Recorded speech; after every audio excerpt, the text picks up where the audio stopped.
नमस्कार, मैं हूं डॉक्टर राजेश शर्मा और आप देख रहे हैं अर्थशास्त्री। आज मैं वीडियो बनाने जा रहा हूं फेक नैरेटिव पर। सभी पॉलिटिकल पार्टीज सत्ता पर कब्जा करने के लिए नैरेटिव बिल्ड करते हैं और कुछ पार्टीज जो हैं वो फेक नैरेटिव का भी सहारा लेती हैं जिससे वो सत्ता पर काबिज हो सके। परंतु फेक नैरेटिव देश और देशवासियों को इतना नुकसान कर देता है, उसकी भरपाई नहीं हो पाती। मैं बांग्लादेश का एक उदाहरण लेना जा रहा हूँ। बांग्लादेश में शेख हसीना की सरकार थी। अमेरिका का डीप स्टेट ने सेंट मार्टिन आइलैंड वो लेने की कोशिश की। शेख हसीना ने इनकार कर दिया। फिर डीप स्टेट CIA ने वहाँ की जमाते इस्लामी और स्टूडेंट्स ऑर्गेनाइजेशन से मिलके एक फेक नैरेटिव चलाया कि जो इलेक्शंस हुए हैं वो फेयर नहीं हुए हैं, ट्रांसपेरेंट नहीं हुए। एक मूवमेंट चला, आंदोलन चला और अल्टीमेटली 5 अगस्त 2024 को शेख हसीना को बांग्लादेश से इंडिया आना पड़ा। ये फेक नैरेटिव का रिजल्ट था। अब उस समय आंदोलन के समय जो खमियाजा भुगतना पड़ा वो बांग्लादेशी हिंदुओं को भुगतना पड़ा। उनकी बहू बेटों के साथ बलात्कार हुए, मर्डर हुए, बिजनेस एस्टेब्लिशमेंट्स डिस्ट्रॉय किए गए, मंदिरों पर आक्रमण हुए। ये वहाँ के बांग्लादेशी हिंदुओं ने ये भुगता। अब उसके बाद मोहम्मद यूनुस वहाँ के ऑल इन ऑल बन गए। पता नहीं वो प्राइम मिनिस्टर हैं या चीफ एडवाइज़र हैं, मुझे तो इसका ज्ञान नहीं, परंतु वो ऑल इन ऑल बन गए। इसका रिजल्ट क्या हुआ कि बांग्लादेश की इकॉनमी बहुत अच्छी शाइन कर रही थी।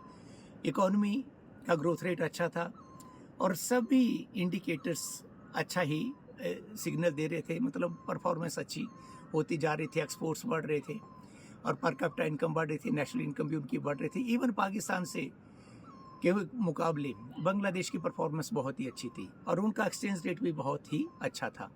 रिजल्ट क्या निकला? जो फॉरेन से इन्वेस्टमेंट आ रही थी बांग्लादेश में वो तकरीबन बंद हो गई। इंडिया की जो इन्वेस्टमेंट्स थी बांग्लादेश में वो भी वापस इंडिया में आनी शुरू हो गई और इंडियन गवर्नमेंट जो इन्वेस्टमेंट्स कर रही थी कम्युनिकेशन पर, इंफ्रास्ट्रक्चर्स पर, वो भी तकरीबन बंद हो गया। और इसका रिजल्ट अनएम्प्लॉयमेंट फैलनी शुरू हो गई, पर कैपिटा इनकम वहीं रुक गई, नेशनल इनकम का ग्रोथ रेट भी स्लो हो गया। ये खमियाजा उनको भुगतना पड़ा। और जो बांग्लादेश शाइन कर रहा था वो अब धुंधला पड़ने शुरू हो गया। अब मैं बात इंडिया की कर रहा हूँ। ट्रंप ने कुछ समय पहले एक बयान दिया कि इंडिया की इकॉनमी डेड इकॉनमी है और ये एक फेक नैरेटिव था और मैं इसे प्रूव भी कर दूंगा अभी। और हमारे कुछ विपक्षी नेताओं ने उसे एकदम हाथों हाथ लिया कि हाँ, इंडिया की इकॉनमी डेड इकॉनमी है। अब देखिए, फिर आजकल नैरेटिव चल रहे हैं वोट चोरी का, इलेक्शन कमीशन पर अटैक हो रहा है, वोट चोर गद्दी छोड़, ऐसे ये सारे फेक नैरेटिव्स हो रहे हैं और इनका मेन मकसद एक ही है कि सत्ता पर किसी न किसी तरह कब्जा किया जाए। और कब्जा करने के लिए जो मार्ग ये लोग अपना रहे हैं वो है कन्फ्यूज़न, एजिटेशन, क्योस, अनार्की। ये रास्ता वो लोग चुन रहे हैं। अब इंडिया का जो ग्रोथ रेट है वो 2024-25 में 6.7% GDP का था। अभी फर्स्ट क्वार्टर 2025-26 मतलब अप्रैल से जून तक का ग्रोथ रेट सबसे फास्टेस्ट ग्रोथ रेट वर्ल्ड का रिकॉर्ड हुआ है, 7.8%। पिछले साल इसी समय में 6.5% ग्रोथ रेट इंडिया ने अचीव किया था। और अब ग्रोथ रेट इतना हमने अचीव किया, फास्टेस्ट ग्रोइंग इकोनॉमी है, परंतु हमारे ट्रंप साहब ये बोल रहे थे, प्रेसिडेंट अमेरिका, कि इंडिया की इकोनॉमी डेड इकोनॉमी है। और कई बार क्या होता है कि यही बातें बार बार इधर उधर आती जाती हैं, डिस्कशंस में आते हैं, इवन पढ़े लिखों के बीच में भी आ जाती हैं। कुछ व्यक्ति ये भी रेफरेंस दे सकते हैं कि इंडिया की इकोनॉमी डेड इकोनॉमी है, जो मोदी गवर्नमेंट के समर्थक हैं वो तो बोलेंगे कि शाइन कर रही है, परंतु एक्चुअल में ऐसा नहीं है। अमेरिका का प्रेसिडेंट बोल रहा है, ट्रंप बोल रहा है, तो ये एक फेक नैरेटिव है। अब देखिए, इंडिया की इकॉनमी का साइज है नॉमिनल बेसिस पर 4.5 ट्रिलियन डॉलर। हमारे आगे जर्मनी है और चाइना है और अमेरिका है। जर्मनी का जो नॉमिनल बेसिस पर इकॉनमी का साइज है वो है 4.7।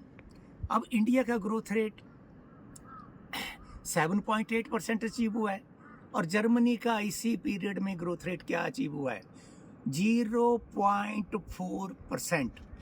कई तो बोलते हैं कि 2027 में हम थर्ड लार्जेस्ट इकॉनमी बनेंगे। मेरा तो अनुमान ये है कि थर्ड लार्जेस्ट इकॉनमी हम इसी साल ही बन जाएंगे, क्योंकि जो जर्मनी है, फ्रांस है, यूरोप, ये सारी जो कंट्रीज हैं तकरीबन रिसेशन की दहलीज पर बैठे हुए हैं। इवन मेरे ने तो पिछली वीडियो में बोला भी था, मुझे तो लगता है कि विद इन 2 ईयर्स, 2 मैक्सिमम 3 साल में, क्योंकि अमेरिका में महंगाई बढ़ रही है टैरिफ के कारण, और इन्वेस्टमेंट्स जिस ढंग से ट्रंप चाह रहे हैं उस ढंग से इन्वेस्टमेंट का प्रॉमिस जरूर हुआ है, इन्वेस्टमेंट होगी नहीं। और अमेरिका का ग्रोथ रेट भी 1 से 2% चल रहा है इस वक्त, तो अमेरिका की में भी रिसेशन दहलीज पर खड़ा है और रिसेशन में अमेरिका भी जा सकता है। अब देखिए, अमेरिका की इकोनॉमी का साइज है 30 ट्रिलियन डॉलर, चाइना की इकोनॉमी का साइज है 20 ट्रिलियन डॉलर, जर्मनी का जो इकोनॉमी का साइज है 4.7 ट्रिलियन डॉलर, इंडिया की इकोनॉमी का साइज है 4.5 ट्रिलियन डॉलर। अब अगर मैं कंपैरिजन करूं 2035 में क्या पोजीशन होगी, देखिए, we are already third largest economy on the basis of purchasing power parity. India इस वक्त अगर परचेजिंग पावर पैरिटी पर लें तो थर्ड लार्जेस्ट इकोनॉमी है, हम जर्मनी पीछे है। अब परचेजिंग पावर पैरिटी का मतलब हम 500 रुपये से इंडिया में जो वस्तुएं खरीद रहे हैं वो अमेरिका में अगर खरीदनी हो तो कितने डॉलर में खरीदी जाएंगे, वो है परचेजिंग पावर पैरिटी। अब उस बेसिस पर हम ऑलरेडी ही थर्ड नंबर पर हैं। 16 to 17 ट्रिलियन डॉलर का हमारा इकोनॉमी का साइज है अगर हम परचेजिंग पावर पैरिटी पर लें।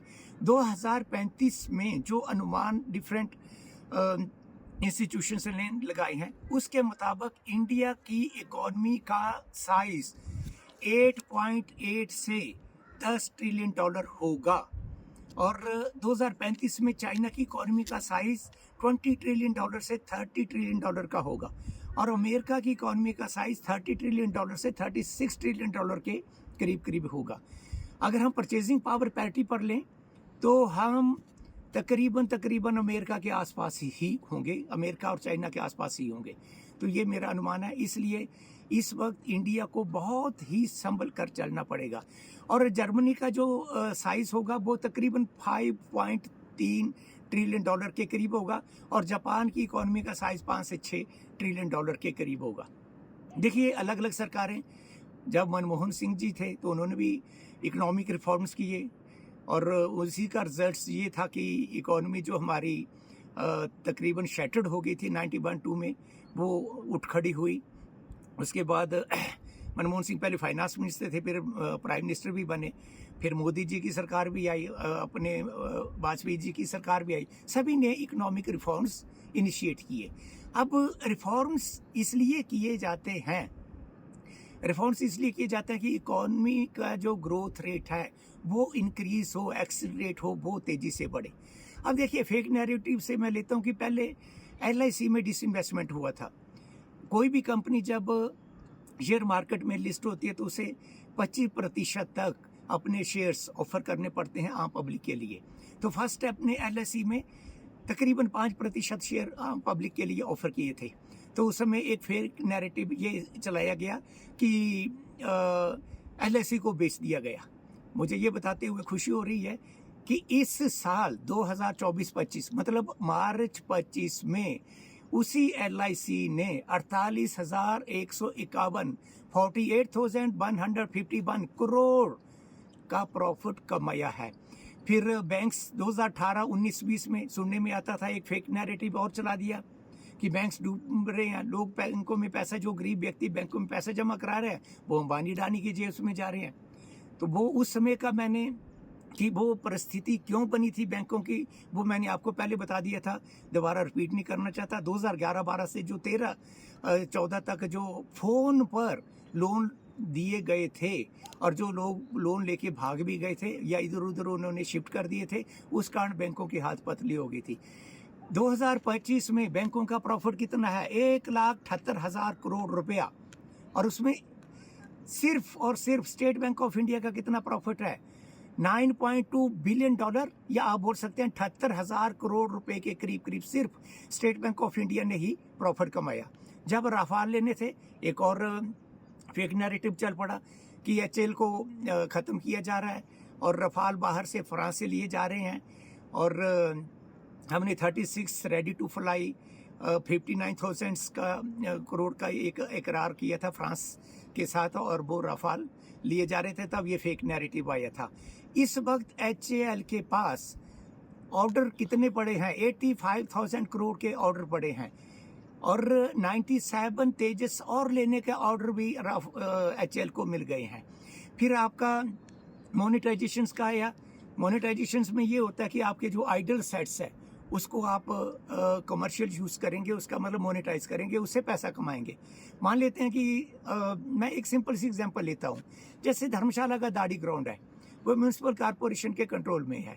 अगर कुछ व्यापारी जाते हैं और ये बोलते हैं म्यूनसिपल कॉरपोरेशन की 1 महीने के लिए हम ये दाढ़ी का ग्राउंड लेंगे और हम आपको 1-2 करोड़ रुपया इसका रेंट दे देंगे, तो this is called monetization of idle set. ऐसे भी ग्राउंड पड़ा है और 1 महीने वो यूज़ करेंगे व्यापारी लोग, इकोनॉमिक एक्टिविटी करेंगे, और म्यूनसिपल कॉरपोरेशन को 1-2 करोड़ का लाभ मिल जाएगा। सबसे ज़्यादा ज़मीन इस वक्त आर्मी के पास है और रेलवे के पास है। तो मोनेटाइज, इनके जो आइडल सेट्स थे उनको मोनेटाइज करने के लिए एक प्रस्ताव जो सरकार ने बजट में ये घोषणा की थी, तो उसमें ये चला कि सारे कुछ डिपार्टमेंट के सब कुछ बेचा जा रहा है।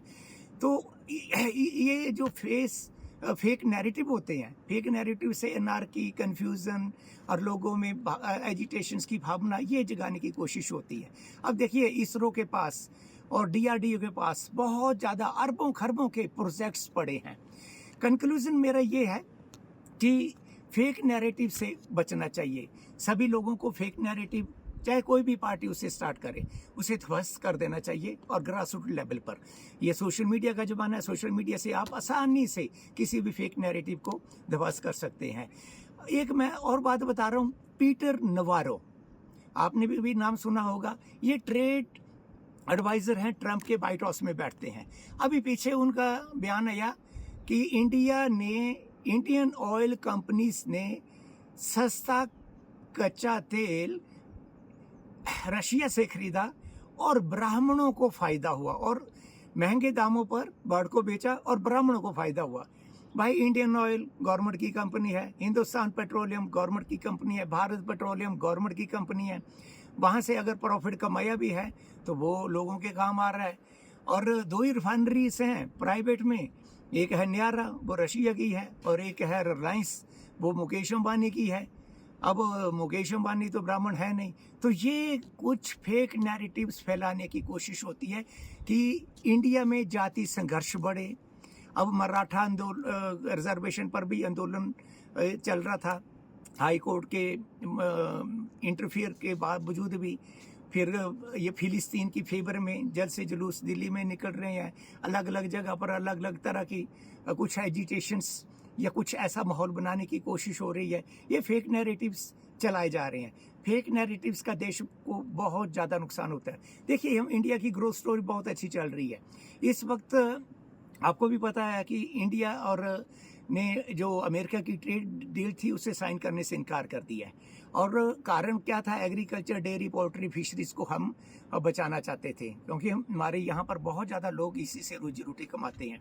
और अमेरिका तो एक सुपर पावर है, वो इंडिया को वही समझ रहा है जो 1971 का इंडिया था या 1998 का इंडिया था, या मतलब वही कि एक कमज़ोर इंडिया। परंतु इंडिया ने तो अपनी ताकत संदूर इसमें भी दिखा दिया, सुंदरी ऑपरेशन में भी अपनी मिलिट्री की ताकत दिखा दी है, और अब इकोनॉमी के फ्रंट पर भी इंडिया अपनी ताकत दिखाया जा रहा है। अमेरिका चाहता है कि इंडिया में मोदी जैसा एक दमदार प्राइम मिनिस्टर नहीं होना चाहिए। इसलिए अब मुझे जो लगता है कि अगले 6 महीने साल तक मोदी सरकार को भी थोड़ा सतर्क रहना पड़ेगा, लोगों को भी सतर्क रहना पड़ेगा, खास करके देशभक्त लोगों को। अगर जो स्टेबल गवर्नमेंट है अगर अस्थिर हुई तो उसका खमियाजा हमें अगले सालों में भुगतना पड़ेगा, क्योंकि इस वक्त CIA अमेरिका का डीप स्टेट मोदी को ऑस्ट करने में लगा हुआ है। तो ये था कि डिफरेंट फेक नैरेटिव्स अलग अलग टाइम्स पर आते रहते हैं और इनको चलाने वाले लोग बाहर बैठे हैं। अमेरिका का ना डीप स्टेट आएगा ना CIA आएगा, वो हमारे ही लोगों को, नेताओं को और जो डिफरेंट ऑर्गेनाइजेशंस के लोग हैं उनको यूज़ करेंगे। तो लोग अगर सतर्क रहें और फेक नैरेटिव को अगर ध्वस्त कर दें तब हम इन से आने वाली जो समस्या है उनसे बच सकते हैं। मैं नेक्स्ट एक वीडियो बनाऊंगा 2-3 दिनों में, वो होगा वोट चोरी पर। एक फेक नैरेटिव उधर बिहार में बहुत चल रहा था कि क्या वोट चोरी हो सकते हैं। मुझे 1-2 दोस्तों के फ़ोन भी आया कि क्या वोट चोरी संभव है, और वो पढ़े लिखे थे, पोस्ट ग्रेजुएट थे। तो मैं ये समझ गया कि इस पर वीडियो बनाना एक ज़रूरी है, क्योंकि मैं 92 से लेके नवंबर दिसंबर 2022-23 तक सभी इलेक्शंस में मैंने पार्टिसिपेट किया एज ए प्रिजाइडिंग ऑफिसर, और काउंटिंग में भी 5-6 बार मैंने पार्टिसिपेट किया है। जब बैलेट पेपर होते थे तभी मैंने पार्टिसिपेट किया था, और जब इलेक्ट्रॉनिक वोटिंग मशीन है कि क्या ये चीज़ पॉसिबल है, संभव है। स्टेप बाय स्टेप मैं पूरी जानकारी आपको नेक्स्ट वीडियो में दूंगा कि क्या वोट चोरी संभव है या नहीं। क्योंकि लोगों को भ्रम, जो ये पॉलिटिकल पार्टीज या कुछ नेता लोग भ्रम फैलाने की कोशिश क्यों करते हैं कि लोग एजिटेट हों, और हमारे जो कॉन्स्टिट्यूशनल बॉडीज़ हैं, इलेक्शन कमीशन है, जुडिशरी है, ये जो भी है कॉन्स्टिट्यूशनल बॉडीज़ हैं, उन पर लोगों का विश्वास कम हो, उन पर विश्वास ना करें, डिस्ट्रस्ट फैले, अनर्की फैले, कन्फ्यूज़न फैले, और बाद में एजिटेशन में वो लोग पार्टिसिपेट करें, और इस कन्फ्यूज़न का फ़ायदा वो नेता लोग भी उठाएं, और जो दूसरे देश जैसे इस वक्त अमेरिका का डीप स्टेट CIA जो चाहता है वो एक प्रेशर देने के लिए वो भी फ़ायदा उठाए। मुझे लगता है कि अमेरिका का, जैसे हमने अभी तक भी किसी प्रेशर में इंडिया अभी तक आया नहीं है, तो मुझे लगता है या तो अमेरिका झुक जाएगा, क्योंकि SCO मीटिंग में जो रशिया, चाइना, इंडिया का जो एक गठजोड़ सामने आ रहा है, तो या तो अमेरिका झुक जाएगा, मतलब अपने जो दादागिरी छोड़ देगा और समानता का व्यवहार करेगा और बात मान लेगा, और अमेरिका जो 50% टैरिफ लगाया है उसको भी विड्रॉ कर लेगा। या तो अमेरिका फिर ये कोशिश करेगा कि मोदी की सरकार जो स्टेबल स्ट्रॉन्ग सरकार है उसको डिस्टेबलाइज किया जाए, उसको ऑस्ट किया जाए। आज के इस वीडियो में बस इतना ही। मेरा आपसे अनुरोध है कि मेरा ये वीडियो देखिए, शेयर कीजिए, लाइक कीजिए। जिन्होंने अभी तक मेरे चैनल को सब्सक्राइब नहीं किया है, सब्सक्राइब कीजिए, बेल आइकॉन ज़रूर दबाइए। Thank you very much.